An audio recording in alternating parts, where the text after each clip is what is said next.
Aujourd'hui, on a été heureux de venir au stade de Yoff partager ces moments d'échange, de fraternité pour servir de bouquet final à la saison de Ligue professionnelle et surtout un match de gala entre le champion de la Ligue 2 et le champion de la Ligue 1 qui devait servir de prétexte aussi à la remise des trophées à ces deux lauréats.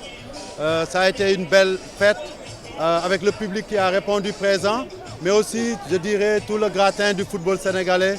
tout ce que le Sénégal connaît comme dirigeant s'est retrouvé ici pour pouvoir communier avec nos deux équipes championnes. Et sur le terrain, nous avons vu un beau match, mais rempli de fraternité, de fair play. Et à la fin, nous avons eu ces remises des récompenses aux différents lauréats individuels ou collectifs. Ça montre aussi que le football professionnel, comme sa version amateur, est en train de vivre une certaine vitalité. Et nous savons aussi que cette saison s'est déroulée le plus normalement possible, un calendrier respecté.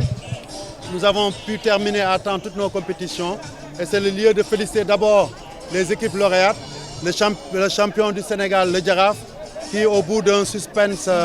de bout en bout du championnat a remporté haut la main le titre, mais aussi Cambérène qui a surpris son monde pour se hisser au niveau du titre de champion de la Ligue 2 et qui, dans le match de gala, symboliquement, a lancé un avertissement au club de Ligue 1 en leur disant « Manguigno, j'arrive » parce qu'ils n'ont rien fait d'autre que battre, même si c'était dans un match amical, sympathique, la redoutable équipe du Jaraaf. Nous espérons à cette occasion entraîner le stade Léopold Senghor. Des réunions sont en train de se tenir. Nous mettons les bouchées doubles pour terminer les petites réparations et aménagements à faire, les équipements comme les bancs de touche.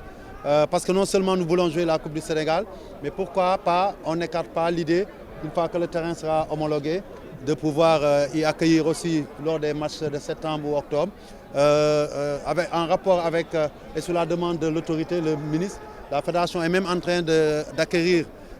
des bancs de touche de dernière génération et de finir donc tous les petits travaux, les aménagements à faire pour que ce stade, parce que nous avons une mission de la CAF qui va venir pour homologuer ce terrain. Ça montre que nous travaillons à parfaite synergie avec l'autorité de tutelle, mais aussi que nous devons tous travailler à ce que, après Abdoulaye Wade, nous ayons un autre stade de dimension internationale qui soit prêt à accueillir nos compétitions de l'équipe A comme des autres équipes. Et pourquoi pas, Monsieur le Premier ministre Ousmane Sonko, vous le savez, nous devons, je dirais, rompre cette anomalie qui fait que depuis très longtemps, un chef d'État n'est pas venu au stade. Nous avons eu à quelques occasions les chefs de gouvernement, mais ça aurait été un beau signe pour la jeunesse sénégalaise, avec des autorités très jeunes qu'on a, de les voir venir communier au stade Léopold Senghor avec la jeunesse sénégalaise, mais aussi la famille du football, dans cette fête que nous souhaitons belle et qui fera se rencontrer deux grandes équipes de notre championnat et pour clôturer cette saison de la plus belle des manières, mais en communion avec l'ensemble des Sénégalais.